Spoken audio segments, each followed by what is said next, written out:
जेव्हा तुम्ही असं म्हणता, की निवडणूक आयोगाचा हा विशेष संक्षिप्त पुनरीक्षण कार्यक्रम तुम्ही राबवताय, नेमका हा कार्यक्रम काय असतो? ही सगळी जी टेक्निकल शब्द संक्षिप्त, पुनरीक्षण, तर सामान्य नागरिकाला, मी आता यवतमाळमध्ये आहे समजा, तर इथल्या गोरगरीब जनतेला जो सामान्य माणूस ही चर्चा ऐकत असेल, त्याला सोप्या शब्दामध्ये या तुम्ही कार्यक्रमाचं महत्त्व कसं समजावून सांगाल? आणि दुसरं असं आहे, की याद्या ज्या अद्ययावत केल्या जातात, म्हणजे नेमकं तुम्ही काय करता? आणि ही प्रक्रिया सतत चालू असते का की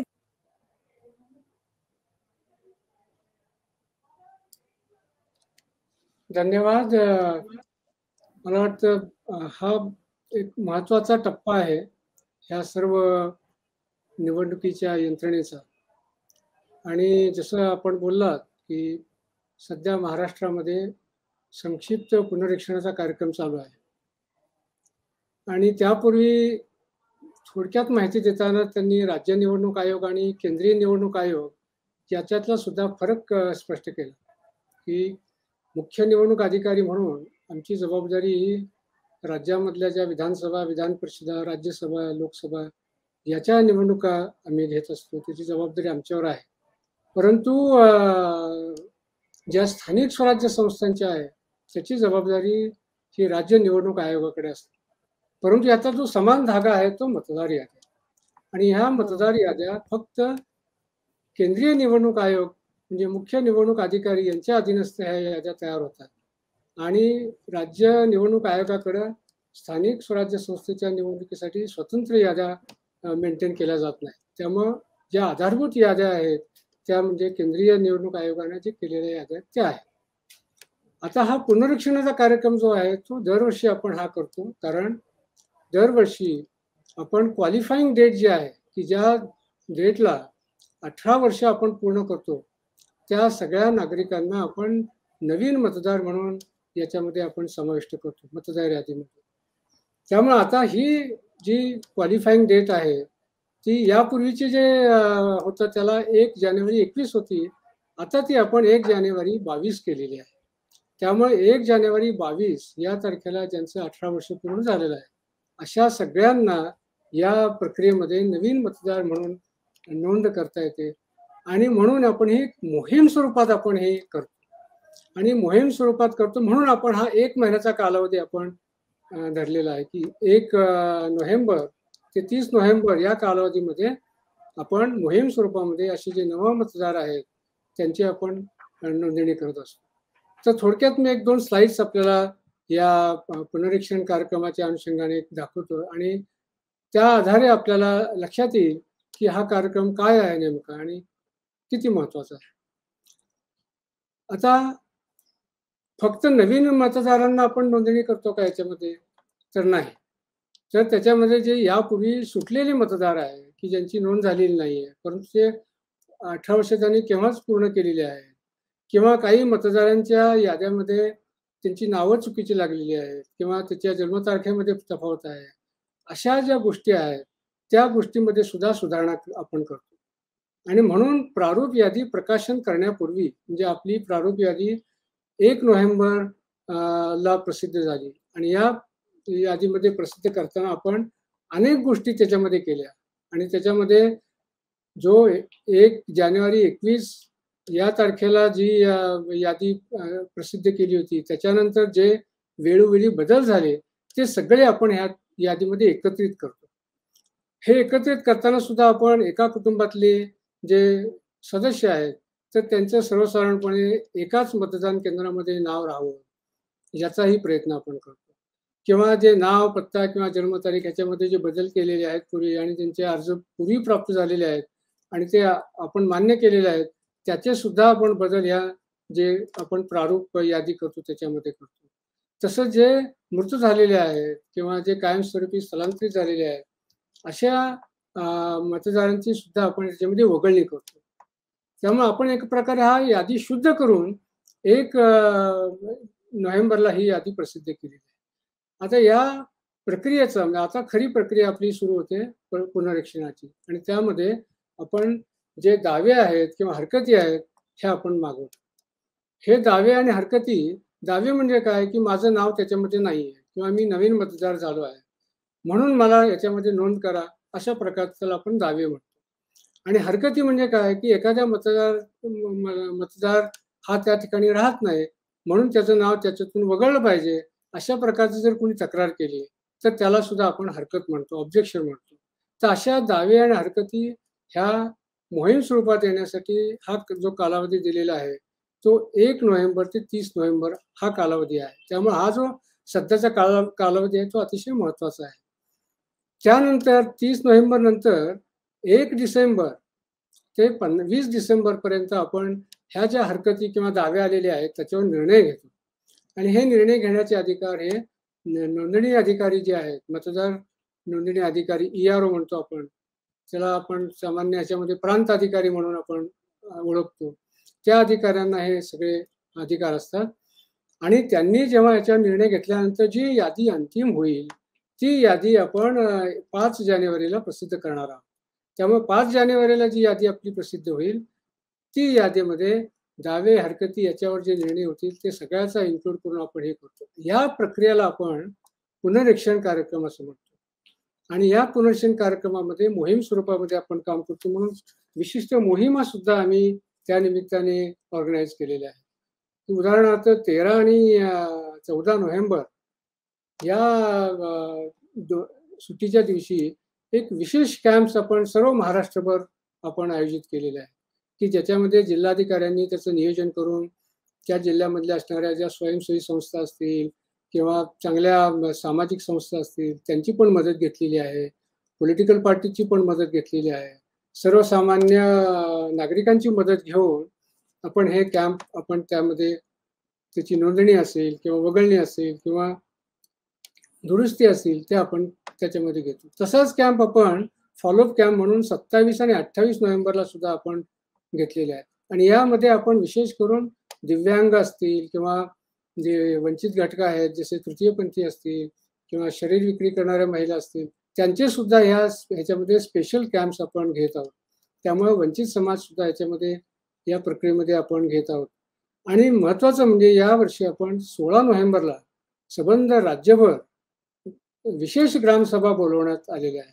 आणि या विशेष ग्रामसभेमध्ये मतदार यादीचं वाचन होणार आहे. त्या गावातल्या मतदार यादींचं वाचन होणार आणि ग्रामस्थांच्या माहितीप्रमाणे की बाबा ह्याच्यातनं कोण सुटलेलं आहे किंवा ह्याच्यामध्ये कोण नवीन आता 18 वर्ष पूर्ण केलेले आहे किंवा दुसऱ्या गावातून या गावामध्ये लग्न होऊन महिला आलेल्या आहेत, त्यांची नावं याच्यामध्ये नाही आहेत, अशी जी सगळी माहिती आहे. किंवा एखादं दिव्यांग असतील तर त्याला आपण चिन्हांकित केलं नाहीये.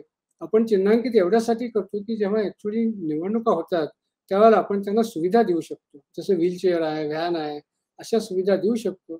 म्हणून ते कळावं म्हणून आपण आपल्या डेटाबेसमध्ये त्यांना चिन्हांकित करत असतो. तर ही सगळी प्रक्रिया त्या ग्रामसभेच्या वाचनातून आपल्याला करायची आहे आणि तिथेच मग अर्ज आपल्याला भरून घेता येतात. त्याचे मार्गदर्शनही तिथं करता येतात, कारण त्या ठिकाणी आपले निवडणूक यंत्रणेचे सगळे संबंधित अधिकारी उपस्थित असतात. त्यामुळे या माध्यमातून सुद्धा मला सगळ्या लोकांना, नागरिकांना विनंती आहे की त्यांनी हे जे स्पेशल कॅम्प्स आहेत आणि ग्रामसभा विशेष आहेत त्याचा सुद्धा फायदा घ्या. आता बऱ्याच ठिकाणी असं विचारतात की 1 ते 30 नोव्हेंबर हाच पिरियड फक्त आहे का की त्याच्यामध्ये नाव नोंदता येतं? तर त्याचं उत्तर असं नाही आहे. कारण 30 जानेवारीपर्यंत आपण ही प्रक्रिया पार पडल्यानंतर जेव्हा त्याची यादी 5 जानेवारीला आपण फायनल यादी प्रसिद्ध करू, त्याच्यानंतर आपली प्रक्रिया निरंतर अपडेशनची प्रक्रिया सुरू होते. म्हणजे त्याच्यानंतर सुद्धा कोणीही वर्षभर केव्हाही अर्ज देऊन आपलं नाव त्याच्यामध्ये नोंदवू शकतो किंवा त्याच्यामधल्या दुरुस्त्या करू शकतो. त्यामुळं फक्त 1 ते 30 नोव्हेंबरपर्यंतच होतं का, असे बऱ्याच वेळेला गैरसमज लोकांच्या मध्ये असतो. तर तो मला वाटतं बरोबर नाही. ही निरंतर प्रक्रिया आहे.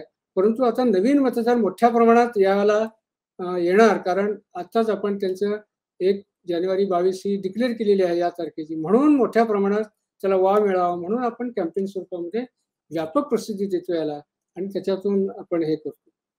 आता दुसरा जो महत्त्वाचा शेवटचा मुद्दा मला सांगायचा आहे की बऱ्याच लोकांच्या तक्रारी येतात की माझं मतदानाचं ते आयडेंटिटी कार्ड आहे आणि मी तिथे गेलो आणि मला ते सांगितलं की तुमचं नावच नाही, त्यामुळे तुम्हाला मतदान करता येत नाही. आणि ते म्हणतात माझ्याकडे मतदानाचं आयडेंटिटी कार्ड आहे, पण मला मतदान का तुम्ही करू देत नाही? तर मला वाटतं या निमित्ताने एक सांगू इच्छितो की मतदान कार्ड जे आपलं, it is one of the proof of your identity. तो तुम्हाला मतदार म्हणून दिलेला एक ओळखपत्र आहे ते. परंतु मतदान केव्हा तुम्हाला करता येतं? जर मतदार यादीमध्ये तुमचं नाव असेल तर आणि तरच तुम्हाला मतदान करता येतं. आणि म्हणून ही प्रक्रिया फार महत्त्वाची आहे. म्हणून मी या निमित्ताने आपल्या सगळ्यांना आवाहन करू इच्छितो की आपलं नाव ही जे यादी प्रसिद्ध केलेली आहे प्रारूप त्याच्यामध्ये आहे का?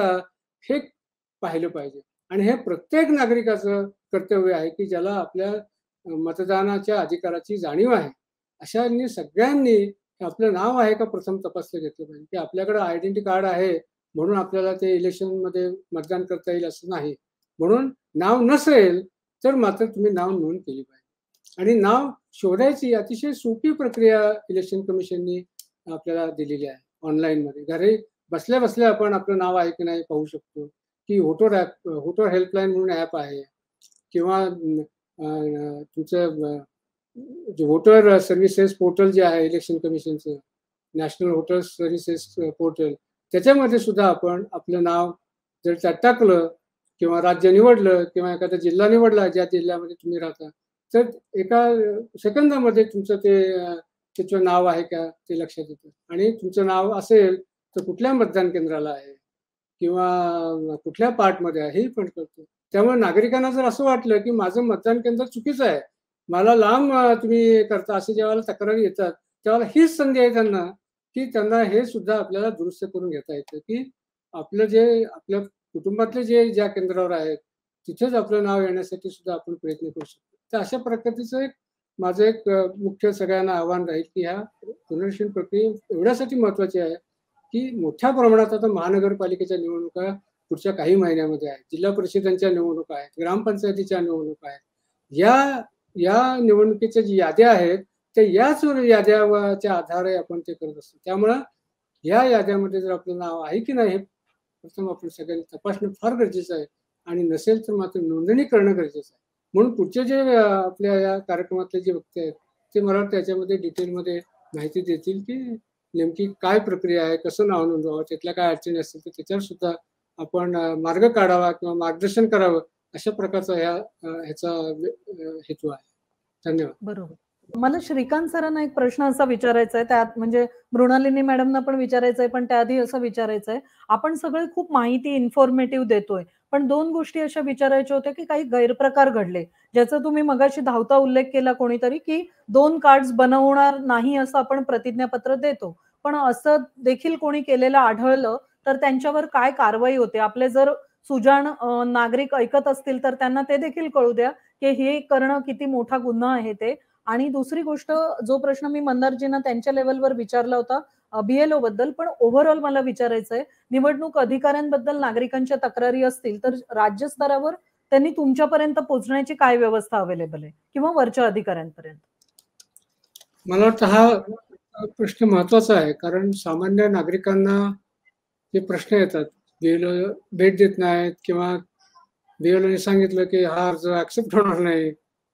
मला वाटतं BLOची जबाबदारी एवढी असते की जर त्या डॉक्युमेंट्समध्ये काही त्रुटी असतील तर त्या त्रुटी त्याला जाणून द्यायच्या की ह्या त्रुटी जर दुरुस्त केल्यास तू मला रिवाइज डॉक्युमेंट दिली तर हा तुझा ऍक्सेप्ट होऊ शकतो, नाहीतर ऍक्सेप्ट होण्यामध्ये प्रॉब्लेम येऊ शकतो. तर ती एक संधी त्यानिमित्ताने त्या नागरिकाला BLOने देणं अपेक्षित असतं आणि तशी देतात.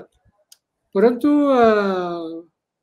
हे दिल्यानंतर जेव्हा त्याला रिजेक्ट होतो तेव्हा रिजेक्ट केल्यानंतर अपील करण्याचे जे प्रोव्हिजन्स आहेत ते बऱ्याच जणांना माहिती नसतात.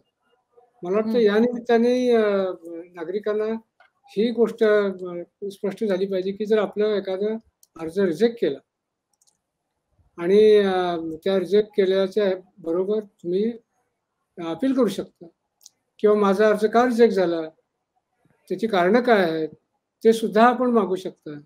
आणि त्याच्या विरुद्ध अपील केल्यानंतर समजा जिल्हाधिकाऱ्यांच्याकडे अपील जर असेल तर जिल्हाधिकारी सुद्धा त्या अर्जदाराला प्रत्यक्ष सुनावणीला बोलवतात आणि ते रेकॉर्ड घेऊन त्या प्रांत अधिकाऱ्यांना बोलवतात आणि मग ते समोरासमोर त्याचे सगळे बरोबर आहे की नाही, कोणाची बाजू काय आहे हे ऐकून त्याच्यावर निर्णय दिला जातो. तीच प्रक्रिया मुख्य निवडणूक अधिकाऱ्यांच्या लेवलला सुद्धा होते. जेव्हा असे अर्ज येतात, तेव्हा त्याला हिअरिंग दिलं जातं, त्याचं म्हणणं ऐकलं घेतलं, पुरावे पाहिले जातात आणि जर चुकीचे जर यांनी ॲक्शन घेतली असेल, तर ते रिव्हर्स पण करता येतं. तसे आदेश आपल्याला देतात. परंतु मला असं सांगावसं वाटतं, की फार कमी असे अपील्स दाखल होतात. मला वाटतं लोकजागृतीची सुद्धा गरज आहे. जेवढी लोकजागृती होईल, तेवढा तो म्हणजे चेक अँड बॅलन्स ज्याला म्हणतो ना आपण, हो. तसं एखाद्या मी एक सूचना करेन, स्त्री भ्रूण हत्या रोखण्यासाठी जशी ठिकठिकाणी लोकल लेवलवर बोर्ड लागले, तसे तुमच्या देखील BLO पासूनच्या वरच्या ऑफिसेसमध्ये अपील बद्दलचे बोर्ड लावा. त्यामुळे BLOज पासून इतर अधिकाऱ्यांवर देखील एक वचक राहील, की आपल्या विरोधात नागरिक अपील करू शकतात आणि लोकांमध्ये अवेअरनेस पण होऊ शकतो याबद्दल. मोठी पोस्टर्स जर गावागावात लागली तर. तुमची मला तर एकदम मान्य आहे मला. मी इथून पुढे काहीतरी त्याच्यावर योजना करेन, की लोकांच्या पर्यंत त्याचा अवेअरनेस होईल, की कोणाच्या विरुद्ध तक्रार असेल तर त्याची दखल घेतली जाते, त्याचे अपील ऐकलं जातं. अशा प्रकारचं मेसेजिंग देता येईल.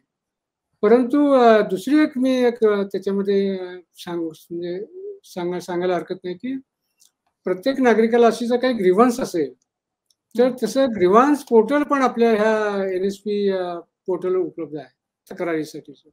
आणि त्याच्यामध्ये जर त्यांनी स्पेसिफिक तक्रार जर दिली, त्याचे डिटेल्स दिले, तर त्या तक्रारी ट्रॅक केल्या जातात. म्हणजे ह्या ट्रॅक जवळजवळ इलेक्शन कमिशनच्या लेवलवर ट्रॅक होतात. म्हणजे माझ्याकडे समजा 10 पेंडिंग आहेत त्या पोर्टलमधनं आलेल्या तक्रारी, तर मला इलेक्शन कमिशन दर महिन्याला माझी जो रिव्ह्यू होतो, त्याच्यामध्ये विचारतात, की ही तक्रार तुमच्याकडे का पेंडिंग आहे इतके दिवस? त्याच्यावर काय ॲक्शन झाली? त्यामुळे मला वाटतं शुअर शॉट जर त्याच्यामध्ये जर काही वे असेल, तर जेव्हा नागरिकांना असे इश्यूज येतात, तक्रारी त्यांना करावीशी वाटते, त्यावेळेला ह्या पोर्टलवर सुद्धा जर तक्रार केली, तर त्याची सुद्धा सिस्टमॅटिकली ट्रॅक करून त्याची नोंद होते आणि त्याचे डिस्पोजल झाल्यानंतर त्याला त्याचं लेखी उत्तर कळवलं जातं. त्यामुळे मला वाटतं नागरिकांनी याची सुद्धा नॅशनल ग्रीव्हन्स जे पोर्टल आहे, त्याचा सुद्धा खूप मोठ्या प्रमाणात वापर करावा. जिथे-जिथे जेन्युइन तक्रारी आहेत किंवा जिथं प्रॉब्लेम्स आहेत किंवा हॅरॅसमेंट आहे. तर आय वुड स्ट्रॉंगली एन्करेज आणि त्याची सुद्धा प्रचार आणि प्रसिद्धी आमच्या लेव्हलला जसं तुम्ही त्याच्याविरुद्ध ॲक्शन होते ही जसं आहे, तसंच ग्रीव्हन्स नेमण्याची ही प्रक्रिया आहे, ती सुद्धा मला वाटतं प्रचार प्रसिद्धीची फार मोठ्या प्रमाणात गरज आहे. त्यामध्ये सुद्धा भरपूर आम्हाला काम करता येईल. हो. मगाशी मी जे विचारलं होतं, की कोणी असं करतं का? डुप्लिकेट नाही सॉरी, 2 पद्धतीच्या मतदार नोंदणी वेगवेगळ्या ठिकाणी करतात का? आणि तो गुन्हा आहे का? किती गंभीर गुन्हा आहे? आता याच्यामध्ये बऱ्याच वेळेला काय होतं, की त्या मतदाराचं नाव दुसरीकडे कुठेतरी ऑलरेडी नोंदलेलं असतं आणि जेव्हा त्याची ह्याच्यामध्ये एंट्री होते, त्यावेळेला याचं नाव ऑलरेडी अस्तित्वात आहे, अशा प्रकारचा सिस्टम फ्लॅग करते. ओके. आणि फ्लॅग केल्यानंतर मग आम्ही त्याची जास्त कसून चौकशी आम्ही करतो आणि आमचा अप्रोच त्याला म्हणजे मतदार यादीमधून निष्कासित करण्याचा आमचा उद्देश नसतो. त्यामुळे अशा जेव्हा अर्ज येतात, त्यावेळेला आम्ही BLOच्या माध्यमातून त्याच्याकडे जातो आणि गेल्यानंतर त्याला विचारतो, की ते नेमका कुठे राहतोस? या पत्त्यावर राहतोस का या पत्त्यावर राहतो? त्याची शहानिशा करतो आणि जर तिथे योग्य असेल, तर तिथे तुझं नाव नोंदवतो आणि त्याचा ज्याचे राहत नाही, त्याचा डिलिशनचा अर्ज त्यापुढे लगेच देतो आणि त्याला सही करायला लावतो. म्हणजे तिथले डिलिशन आणि इथलं ॲडिशन. लोकांना याच्यामध्ये त्रास होऊ नये हा त्याच्यामागचा एक हेतू आहे. स्ट्रिक्टली स्पीकिंग कसं आहे, की जाणीवपूर्वक जर त्याने केलं, असं जर आपल्याला लक्षात आलं, की हा जाणीवपूर्वक ही मोडस ऑपरेंडी त्याची आहे, तर तिथे एक्झम्पलरी म्हणून आपल्याला क्रिमिनल ॲक्शन घ्यायला काहीच हरकत नाही. परंतु आमचा उद्देश आहे, की बऱ्याच वेळेला जे फ्लोटिंग पॉप्युलेशन असते, काही मुंबईत आलेला असतो पूर्वी 10 वर्षापूर्वी आणि त्याचं नाव असतं आणि पुन्हा तो गेलेला असतो आणि नंतर पुन्हा आलेला असतो आणि त्याला माहिती नसतं बऱ्याच वेळेला. मग तो पुन्हा नोंदवायचा प्रयत्न करतो. अशा वेळेला दुबार जसं नाव असेल, तर तिथे आपल्याला हे करता येतं. आता इलेक्शन कमिशनने आणखी एक सोय केलेली आहे, की जेव्हा मतदार याद्या तयार होतात, त्यावेळेला ती सिस्टम आम्ही रन करतो आणि त्याच्यामध्ये समान नावं आहेत, पत्ते समान आहेत, किंबहुना फोटो समान आहे, सिमिलॅरिटी आहे. अशी नावं कुठली आहेत, तर ती सिस्टम आम्हाला थ्रो आउट करते. म्हणजे आज सुद्धा जवळ-जवळ 1 जानेवारी 21ला अशी 4 लाख नावं होती, की जे दोन्ही ठिकाणी आहेत. आणि मग आम्ही त्या 4 लाखाच्या ह्याच्यापुढे BLOच्या मार्फत चौकशी केली आणि जे वगळण्यासारखे होते ते वगळले आणि आज मी ओके. त्याला ते जवळ-जवळ 12,000 अर्ज शिल्लक राहिलेले आहेत. म्हणजे हे ओके. 12,000 ग्रेट. सुद्धा पुढची कारवाई होणार आहे. त्यामुळे हो. इलेक्शन कमिशन सुद्धा टेक्नॉलॉजी वापरून जुबान नावं कुठली आहेत या ह्याच्यामध्ये ते सुद्धा एक प्रोग्राम डेव्हलप केलेला आहे आणि त्याच्यामध्ये फोटो मॅचिंग फीचर्स पण आहेत. त्यामुळे त्याची ॲक्युरसी खूप आहे. त्यामुळे त्यातनं जे नावं येतील ती हमखास त्याची ती दुबार नावं असणार आणि त्याची चौकशी करून त्याचे डिलीट होणार. आता बघा ना, आपण या सगळ्या चर्चेमध्ये ऐकलं की BLOची भूमिका ही अत्यंत महत्वाची भूमिका आहे. या सगळ्यामध्ये तो खूप महत्वाची भूमिका निभावतो. परंतु ऑनलाईन जर अर्ज भरला आपण, तर या ऑनलाईन अर्ज भरल्यानंतर हे BLO जे आहेत मतदान केंद्रस्तरीय अधिकारी ते काहीच कारवाई करत नाहीत आणि त्याची जर तक्रार केली आपण, तर तुम्ही विधानसभा कार्यालयांशी संपर्क साधा आणि मग लोकांचं असं म्हणणं आहे की असं जर होणार असेल तर मग ही ऑनलाईनची प्रक्रिया आहे तर ती निरुपयोगी आहे. तिचा उपयोग काय या सगळ्या तक्रार निवारणाची? हा माझा सगळ्यात पहिला प्रश्न आहे. साधारण मी उत्तर देतो असं की BLO काम करतात त्याचा थोडासा उहापोह केला आणि आपल्या सगळ्यांना कल्पना दिली आहे. आणि हा जो प्रश्न होता त्यामध्ये ऑनलाईन अर्ज केलेल्या अर्जदाराला BLO कडून प्रतिसाद मिळत नाही असा उल्लेख आलेला आहे. ऑनलाईन अर्ज जरी केला असला तरी देखील BLO त्या अर्जदाराच्या निवासस्थानी जाऊन चौकशी करतात. त्या अर्जामध्ये जर काही त्रुटी असतील तर त्या पूर्तता करून घेतात आणि आपला अहवाल तयार करून तो ERO ना आणून देतात. त्यानंतर ERO त्याचे नाव दाखल करण्याची कार्यवाही करतात. कदाचित पॅन्डेमिकमुळे काही BLO घरी जाऊ शकले नसतील तर तो कालावधी कृपया वगळावा अशी माझी विनंती आहे. परंतु आता आपल्या या मोहिमेमध्ये सर्व ही कारवाई अत्यंत लक्षपणे चालू आहे आणि ऑनलाईन प्रक्रिया ही खरोखरच चांगली आहे, प्रतिसाद चांगला आहे असे मी सांगू शकतो. मी देशपांडे सरांना विनंती करेन की इतर काही मुद्दा असेल तर त्यांनी कृपया सांगा. मला वाटतं हा एक मोठा चॅलेंजिंग प्रश्न आहे आम्हाला. कारण आपल्याला माहिती आहे की महाराष्ट्रभर जवळजवळ 1 लाखाच्या वर BLOs आहेत मोठ्या प्रमाणात आणि हे मानधनावर काम करत असतात. म्हणजे ते कुठेतरी काम करत असतात ऑफिसमध्ये आणि त्यांच्या ऑफिसचं काम सांभाळून त्यांना हे काम करायला लागतं. त्यामुळे हा एक मोठा चॅलेंज आहे. त्यांचं मोटिवेशन तेवढं वर ठेवणं हा एक मोठा चॅलेंज असतो आम्हाला. दुसरा चॅलेंज असा असतो की गेल्या 1.5 वर्षामध्ये किंवा 2 वर्षामध्ये बरेचसे आमचे विशेषतः नगरपालिका महानगरपालिका क्षेत्रातले जे BLOs आहेत ते कोविड ड्युटीवर बऱ्याच वेळेला एम्प्लॉय झालेले आहेत. त्यामुळे कोविड ड्युटीमध्ये सुद्धा मोठ्या प्रमाणात आमचे BLOs तिथे काम करत होते. मला वाटतं त्यामुळे जसं निवेदकर बोलले की काही हा जो काळ आहे that is aberration because the times have been very challenging. खूप चॅलेंजिंग टाइम आहे हा आणि कोविड पिरियडमध्ये जवळजवळ खूप मोठ्या प्रमाणात BLO आमचे गेलेले.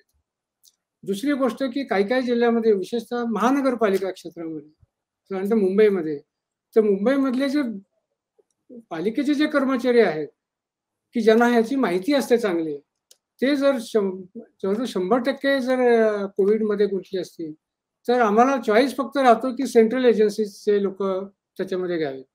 पण सेंट्रल एजन्सीच्या लोकांना याची खरं माहिती नसते एवढी की लोकांशी इंटरॅक्शनचा त्यांचा जो अनुभव आहे तो फारच कमी असतो.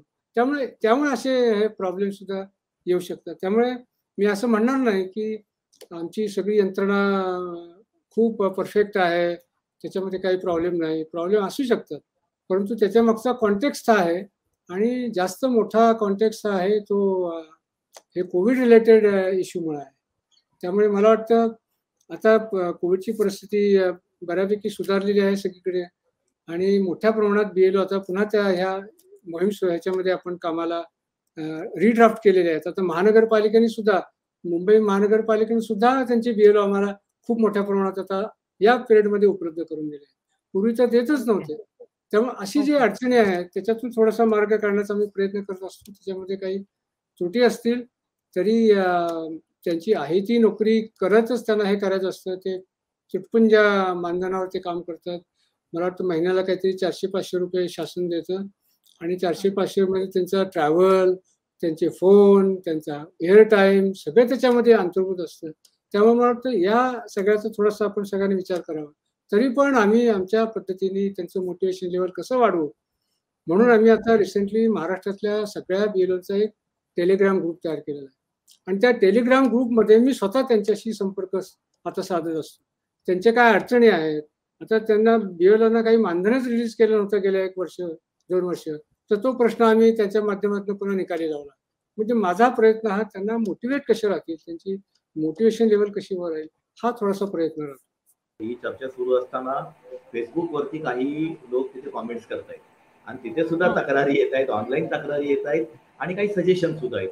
मी आता तिकडे मगाशी तक्रार वाचली, किरण चव्हाण नावाची एक तक्रार आहे. आता असं म्हणणं आहे की मी ऑनलाईन अर्ज भरला परंतु मला कुठलाही मेसेज आलेला नाही. मगाशी आपल्या चर्चेत सांगितलं की आपण ऑनलाईन अर्ज भरल्यानंतर मोबाईलवरती मेसेज जातो, पण त्या व्यक्तीचं किरण चव्हाण असं अकाउंट आहे, त्यांनी म्हटलंय की बऱ्याच दिवसांपूर्वी मी अर्ज केलेला आहे परंतु मला ऑनलाईन कुठलाही मेसेज आलेला नाही. असं का असं होऊ शकतं का आणि कुठल्या परिस्थितीमध्ये असं होऊ शकतं? 1-2 मुद्दे मी मांडतो की जेव्हा अर्ज करतो तो मतदार आपल्या सिस्टममध्ये, त्यानंतर साधारणतः ह्या प्रक्रियेचा 1 महिन्याच्या प्रक्रियेमध्ये त्याचा अप्रूव्ह होऊन किंवा रिजेक्ट होऊन त्याला आपण म्हणजे डिस्पोज करतो. आता या प्रक्रियेमध्ये दुसरी एक सोय आहे की प्रत्येक अर्जदाराला त्याचा अर्जदाराचा जो क्रमांक आहे, त्याचा एक विशिष्ट क्रमांक त्याला जेव्हा अर्ज भरतो ऑनलाईन किंवा दिला जातो, किंवा त्याच्या नावावरून सुद्धा तो चेक करू शकतो आपल्या अर्ज ह्याचं स्टेटस काय आहे. त्यामुळे त्या स्टेटसमध्ये सुद्धा असं बऱ्याच वेळा स्टेटस येईल की पेंडिंग BLO असाइनमेंट, म्हणजे अजून BLOने ती तपासणी केलेली नाही आहे, किंवा पेंडिंग डिसिजन, किंवा ॲक्सेप्टेड ऑर रिजेक्टेड. त्यामुळं अशा प्रकारची मतदाराला सुद्धा म्हणजे अर्जदाराला सुद्धा आपली स्टेटस काय आहे त्या अर्जाचा हे सुद्धा सिस्टीमवर पोर्टलवर जाऊन पाहता येतं. म्हणजे ती एक सोय आहे ज्याने या निमित्ताने ते एक मला सांगावंसं वाटतं. परंतु बरेचसे असे अर्ज आहेत की जे 45 दिवसापेक्षाही जास्त काळ पेंडिंग आहे.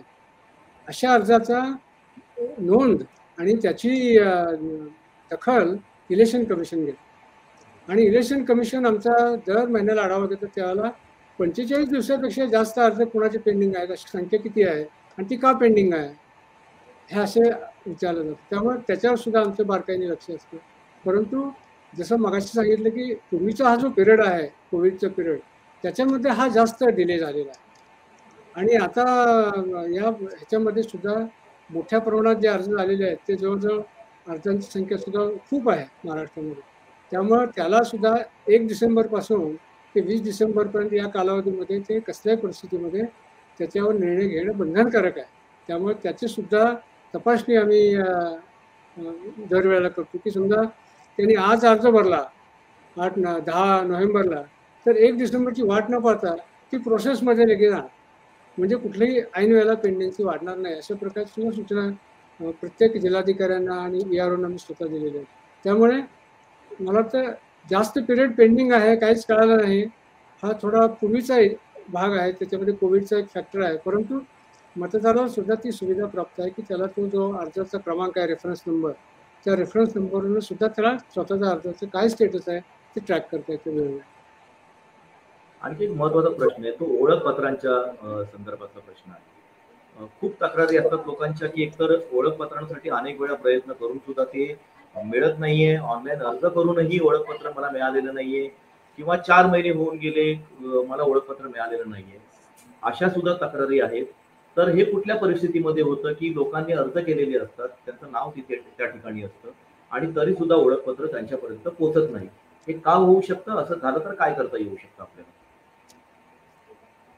हा कॉमन तक्रारी असतात या, आणि महत्त्वाचा प्रश्न आहे, कारण लोकांना ओळखपत्र मिळण्याची प्रक्रिया थोडी समजावून घेण्याची गरज आहे. अर्ज केल्यानंतर साधारणतः 21 दिवसामध्ये किंवा 1 महिन्यामध्ये त्याचा अर्ज ॲक्सेप्ट किंवा रिजेक्ट झाला. समजा ॲक्सेप्ट झाला तर त्या सिस्टम डेटाबेसमध्ये त्याची अपडेट होतो. अपडेट झाल्यानंतर ते ऑनलाईन डेटा आमचा जो प्रिंटिंग जी फॅसिलिटी आहे तिथं ती जातो, आणि ते प्रिंट झाल्यानंतर यापूर्वीची प्रक्रिया असं असायची की ते प्रिंट झालेले सगळे जे कार्ड आहे ते मुंबईमध्ये आल्यानंतर प्रत्येक जिल्ह्याला ते फिजिकली आम्ही डिस्ट्रीब्यूट करायचो. जिल्हाधिकारी प्रत्येक प्रांत अधिकारी जे आहेत त्यांना डिस्ट्रीब्यूट करायचे तालुका लेवलवर.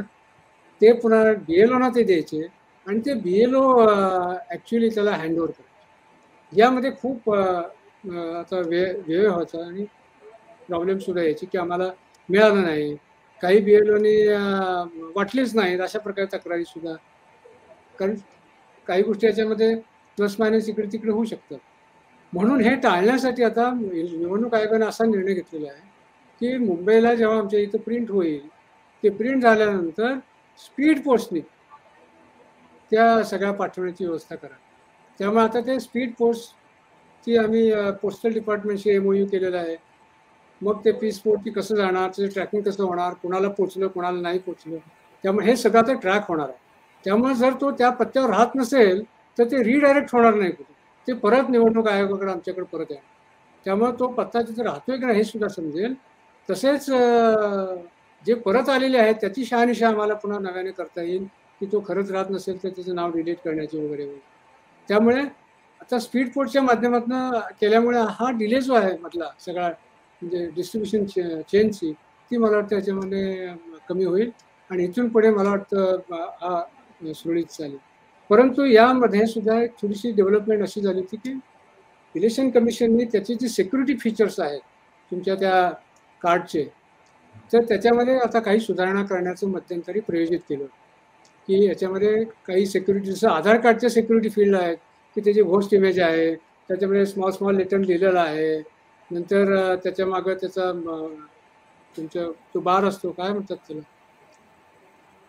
तो बार रीड केल्यानंतर त्याचं असतो, नंतर त्याच्या हे असतं होलोग्राम असतो. तर अशा पद्धतीचे सगळे काही बदल करायचे ठरवलेलं आहे. त्यामुळे आमचा असा समज झाला की ही बदल झाल्यानंतर 5 जानेवारीला जी फायनल होईल त्याच्यामध्ये जे नवीन इन्क्लूड होतील त्यांचे नवीन आयडेंटिटी कार्ड आपण प्रिंट करू. तथापि इलेक्शन कमिशन लेवलवर याच्यामध्ये थोडा वेळ होतोय असं लक्षात आलं तर त्यांनी आता आम्हाला सांगितलं की तुम्ही जुन्या पद्धतीने जी छापायची आहे ते मिशन गो अहेड, आणि त्या पद्धतीने आम्ही त्याचा प्रक्रिया सुरू केलेली आहे.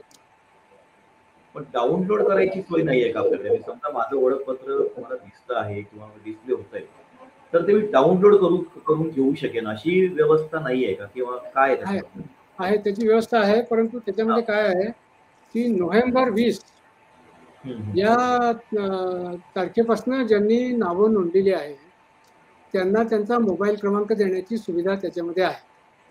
पूर्वी तशी नव्हती, मोबाईल नंबर असे नसायचे आपले पूर्वी, जर आठवत असेल तर. आता नोव्हेंबर 20, 2020 पासून ज्यांनी नाव नोंदलेले आहे आणि ज्यांनी त्यांचा मोबाईल त्याच्यामध्ये रेकॉर्ड केलेला आहे युनिक मोबाईल नंबर, त्यांना ही सुविधा प्राप्त झालेली आहे की ते त्याचे मोबाईलवर त्यांचं आय कार्ड डाउनलोड करू शकतात.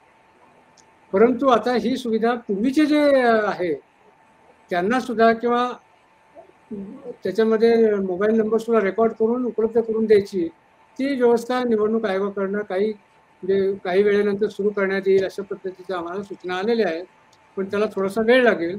पण नोव्हेंबर 20 नंतर जे आता नवीन नोंदणी होणार आहे त्यांना सगळ्यांना त्यांचे एपिक्स हे डाउनलोड करता येतील. तर मोबाईल नंबर एडिट करण्याची काही आहे का सोय त्याच्यामध्ये? समजा मी एखादा मोबाईल नंबर दिलाय, मला तो बदलायचा आहे, तर तसं काय आहे का? मला ह्या नंबरवरती आता कनेक्ट राहायचं आहे निवडणूक आयोगाशी, तर मी मोबाईल नंबर माझा एडिट करू शकतो का किंवा बदलू शकतो का, अपडेट करू शकतो का? तर याच्यामध्ये सुद्धा एक अडचण अशी आहे की आता जे नवीन फॉर्म्स आपण भरून घेतो त्याच्यामध्ये मोबाईल नंबरची सुविधा दिलेली आहे, त्यामुळे जे तिथे भरतात त्याचे हे होतात. पण बऱ्याच वेळेला काय होतं, माझा अनुभव आहे की जेव्हा आम्ही एक मोठी कॅम्पेन केली होती की तुम्ही डाउनलोड करा, तुम्हाला डाउनलोडची फॅसिलिटी दिलेली आहे नोव्हेंबर 20 नंतरच्या, आणि बरेच लोक ते डाउनलोड करू शकले नाही. तेव्हा याचं आम्ही कारण शोधलं, तेव्हा असं लक्षात आलं की 35% जे लोक आहेत की त्यांचे मोबाईल नंबरच चुकलेले आहेत. आणि हे कसं झालं तर याचं उदाहरण म्हणजे जो एजंट्स असतात जे तुमचे ते बूथ चालवतात, किऑस्क असतात, तर तिथं हे ते नोंद करतात ऑनलाईन, आणि त्यावेळेला सोयीसाठी तिथला जो माणूस असतो तो त्याचाच नंबर देतो, म्हणजे त्याला लगेच OTP येतो आणि त्याची प्रक्रिया तिथं पूर्ण करतो. मला वाटतं ह्या ज्या प्रॉब्लेम्स आहेत टेक्निकल, याच्यामुळे अनेक मतदारांचे खरं मोबाईल नंबर चुकीचे आहे. त्यामुळे आम्ही त्यांना जरी मेसेज जरी पाठवले तरी त्यांना ते मिळत नाही. जात दुसरी नाही. गोष्ट दुसरी मला गोष्ट वाटतं सर तुम्ही तुमच्या कर्मचाऱ्यांचं थोडं ट्रेनिंग पण या निमित्ताने एक म्हणजे होतंय आणि घेतलं पण पाहिजे. कारण खाली पण प्रेक्षक तेच लिहितायत की मोबाईल नंबर न घातल्यामुळे अनेक तयार झालेली कार्ड ऑफिसमध्ये पडू नयेत आणि आपल्याला मिळाली नाही. एक्झॅक्ट तुम्ही जे बोलताय तेच प्रेक्षक लिहितायत. नाही, म्हणजे आमच्या पुढे सुद्धा हा मोठा प्रश्न आहे की how to make people aware की त्यांनी स्वतःचाच मोबाईल नंबर वापरला पाहिजे. कोणी फॉर्म दुसरा भरतो म्हणून त्याचा मोबाईल नंबर त्यांनी वापरू नाही दिला पाहिजे. मला वाटतं त्याची हे करण्याची जास्त गरज आहे, प्रसिद्धी आणि प्रसार करण्याची. तथापि जेव्हा ही मोबाईल नंबर दुरुस्तीचा जो प्रश्न तुम्ही विचारला तोही महत्वाचा आहे.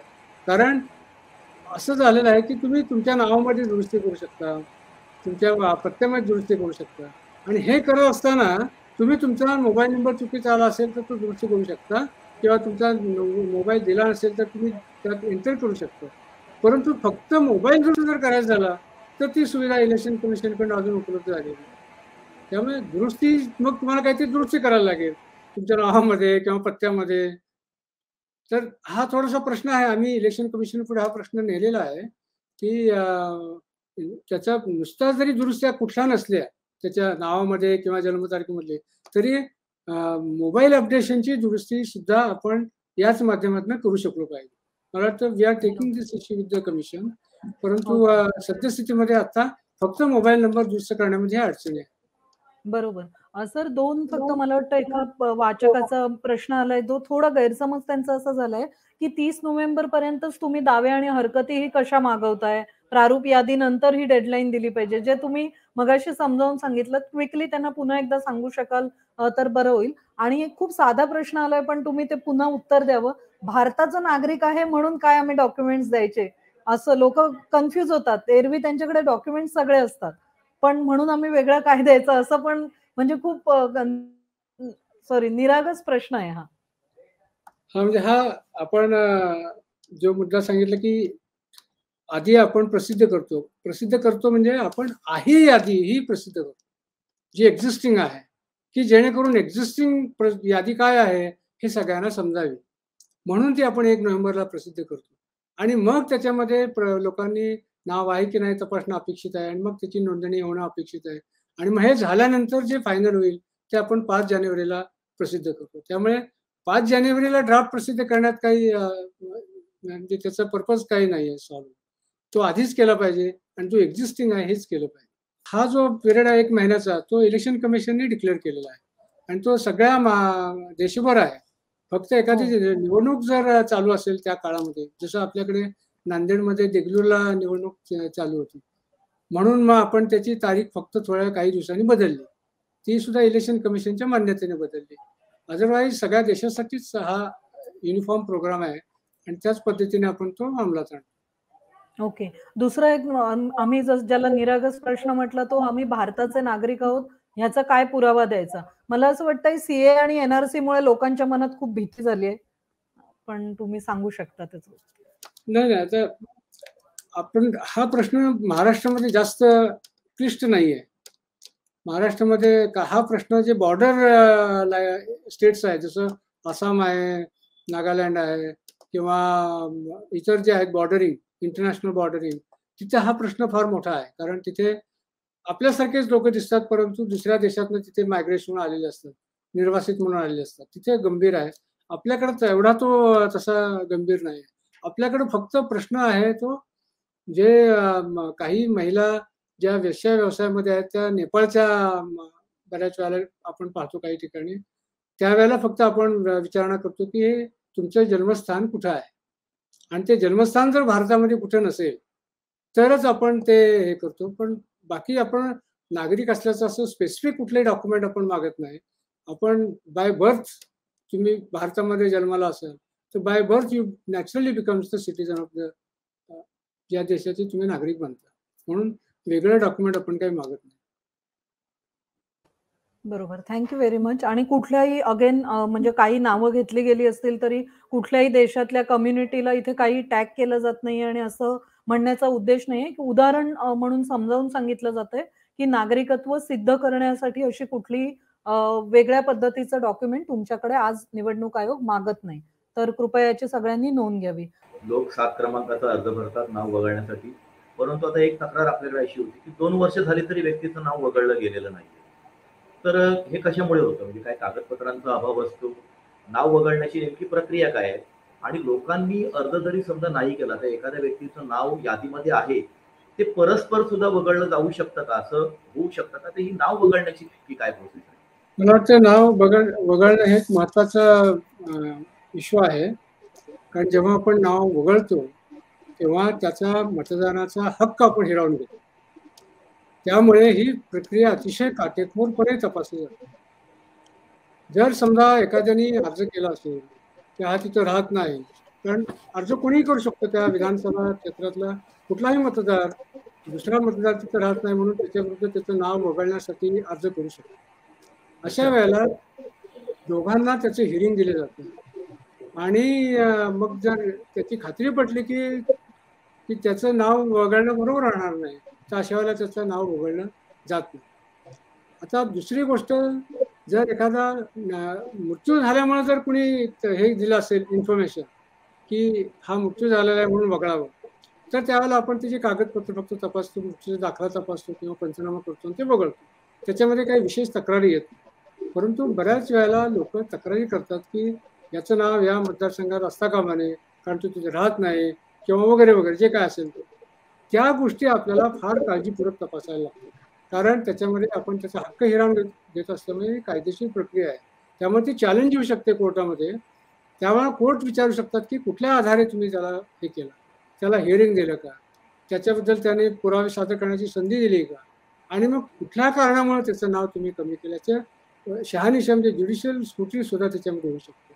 त्यामुळे असं कधी होणार नाही की अचानक ते नाव गायब झालं किंवा ते डेलिब्रेटली ते कमी केले जाईल असं. कारण कुठलंही नाव कमी करण्याची प्रक्रिया 7 नंबरच्या फॉर्मने होती आणि तो कोणीतरी सही करून द्यायला लागतो आणि त्यावेळेला ती प्रक्रिया तिथून सुरू होते. त्यामुळं असं सरसकट आपण असं म्हणू शकत नाही की त्याची नावं आपण कमी केली. आणि हे नावं कमी करण्यापूर्वी सुद्धा आपण त्याला नोटिसा पाठवतो. आता स्पीड पोस्टने नोटिसा पाठवतो, त्याला संधी देतो. परंतु नाव कमी आता कसे झाले त्याचं दुसरं उदाहरण तुम्हाला मी देतो, आणि ते मुंबईसाठी किंवा मोठ्या शहरासाठी फार महत्त्वाचं आहे, पुणे किंवा नागपूर. त्या ठिकाणी आमच्याकडे जवळजवळ मला वाटतं 28 लाख असे मतदार आहेत, म्हणजे होते एक 21 लाख, की ज्यांचे फोटोज त्याच्यामध्ये नाही. म्हणून आम्ही एक व्यापक मोहीम केली होती की त्यांचे फोटो गोळा करायचे आणि फोटो गोळा करून त्यांना नवीन कार्ड द्यायचे.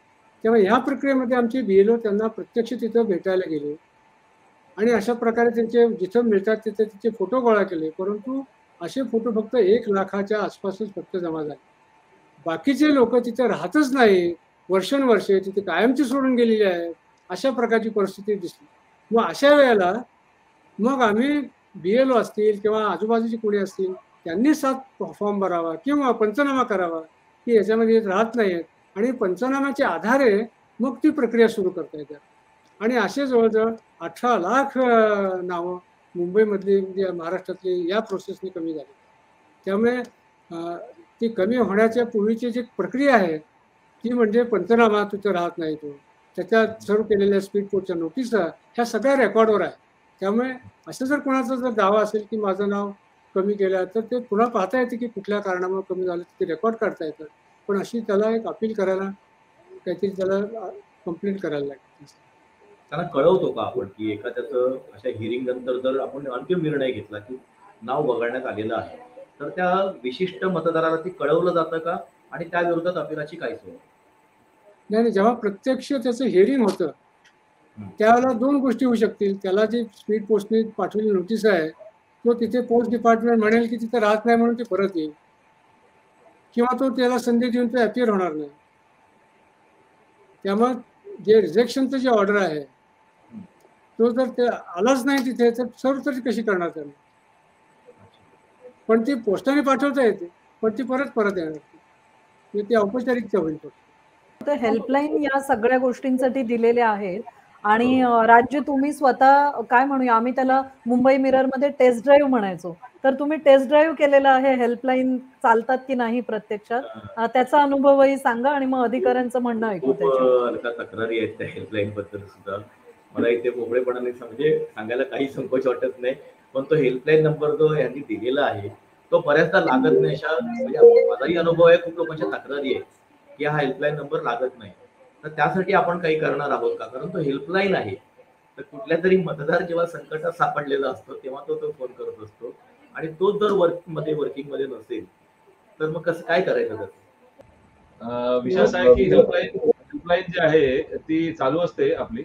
विशेषतः असं आहे की अर्जदाराची जी मागणी आहे आणि त्याची जी अर्ज ज्या कारणासाठी त्यांनी केलेला आहे त्या संदर्भात त्याला जे गायडन्स आवश्यक आहे ते दिलं जातं हेल्पलाईनवर. आणि मी आता इथे हा कार्यक्रम सुरू होण्यापूर्वी मुद्दाम पुन्हा हेल्पलाईन लावून पाहिली, तर ते व्यवस्थित चालू आहे आणि मला त्यांनी योग्य उत्तर देखील दिलं आणि इव्हन त्यांनी अत्यंत नम्रपणे उत्तर दिलेलं आहे. त्यामुळे प्रत्येक अर्जदाराला उत्तर हे नम्रपणे मिळत असेल अशी माझी खात्री आहे. नाही, तथापि हे एक सांगेन मी की सद्यस्थितीमध्ये आता समजा आमचा ERO नेट आहे की ज्याच्यामध्ये आपण सगळ्या हे नोंदी घेत असतो सिस्टममध्ये.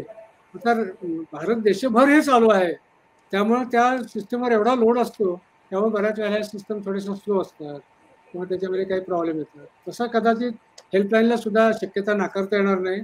तथापि will take up this issue with the election commission, कारण इलेक्शन कमिशनच्याच सेंट्रलाइज त्या हेल्पलाईन्स आहेत, तर त्यांच्यापर्यंत आम्ही हा मुद्दा नेतो, जरूर नेऊ.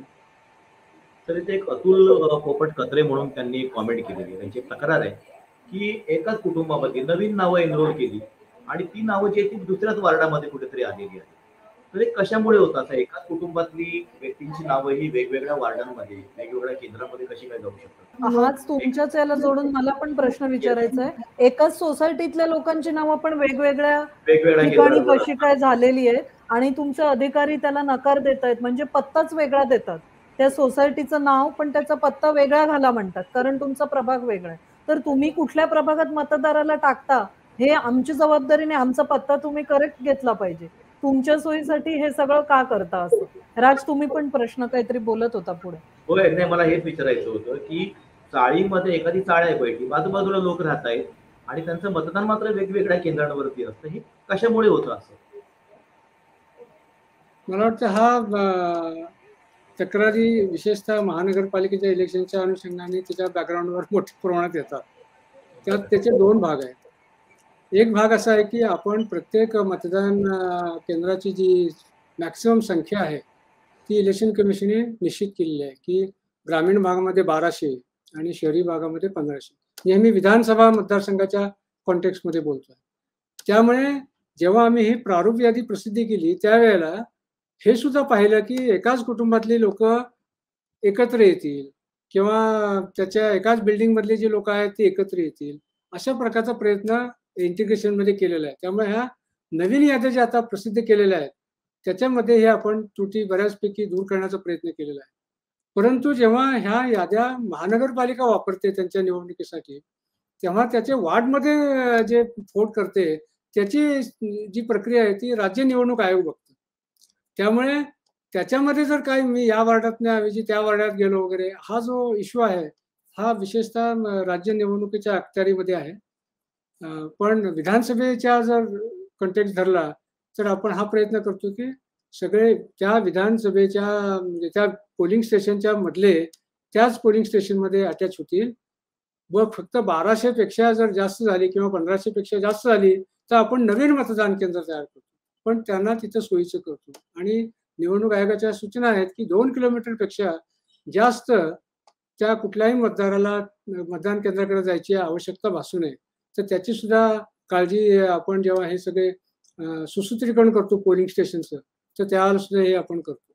विधानसभा यादी बनत असताना बरीचशी काळजी घेतली जाते, परंतु महापालिका स्तरावर मात्र काही वार्ड पद्धतीमध्ये डिव्हिजन होताना काही गोष्टी होत असतील. तर ही स्थानिक स्वराज्य संस्थांची यादी जी आहे तर ती स्वतंत्र यादी असते का? ती स्वतःची यादी बनवतात की विधानसभेची यादी फॉलो करत असतात? त्याच्याबद्दल थोडी माहिती जर मिळाली तर बरोबर. मला वाटतं जसं मी सुरुवातीला सांगितलं की आम्ही जी यादी बनवतो ती विधानसभा याच्यासाठी बनवतो, परंतु तीच यादी ही बेस यादी म्हणून राज्य निवडणूक आयोग वापरतो. ते स्वतःची यादी वेगळी तयार करत नाही. अच्छा. परंतु एका बूथमध्ये अनेक वॉर्ड्स येतात. त्यामुळे वॉर्डची विभागणी कशी करायची? कारण आपला बूथ जो आहे तो मोठा आहे, लार्जर युनिट आहे वॉर्डपेक्षा. त्यामुळे ते वॉर्डची कशी डिस्ट्रिब्युशन करायचं किंवा विभागणी करायची हे मात्र राज्य निवडणूक आयोग ठरवतो. परंतु कुठलाही नवीन मतदार त्या यादीमध्ये त्यांना ऍड करता येतो. जर या यादीत नसेल तर त्याला म्हणजे त्यांना विधानसभा यादीमध्ये नाव नसेल तर ते स्थानिक स्वराज्य संस्थांच्या यादीमध्ये येऊ शकत नाही. येऊ शकत नाही. त्यांना स्थानिक स्वराज्य संस्थेमध्ये मतदान सुद्धा करता येणार नाही. त्यामुळे म्हणून हे महत्वाचं आहे की आपलं नाव आहे की नाही हे तपासणं आणि नसेल तर नोंदवणे हे महत्वाचं त्या आहे. प्रक्रियेमध्ये येणं जास्त महत्वाचं आहे. आपलं मतदार नोंदणी कार्ड हे दुबार नाव नोंदणी टाळण्यासाठी मतदान ओळखपत्र आधार कार्डला लिंक का करत नाही हा प्रश्न आहे. कॉमनेस्ट क्वेश्चन आहे.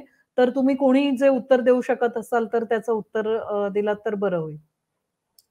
मला वाटतं हा एक इलेक्ट्रोल रिफॉर्मचा इश्यू आहे की कारण ही बरीच जुनी मागणी आहे की आपल्या आधार कार्डला जर लिंक केलं आपण मतदार यादीतलं हे वोटर तर दुबार मतदान येणार नाहीत, बाकीच्या गोष्टी होणार नाहीत. परंतु हा मोठा पॉलिसी इश्यूज आहे.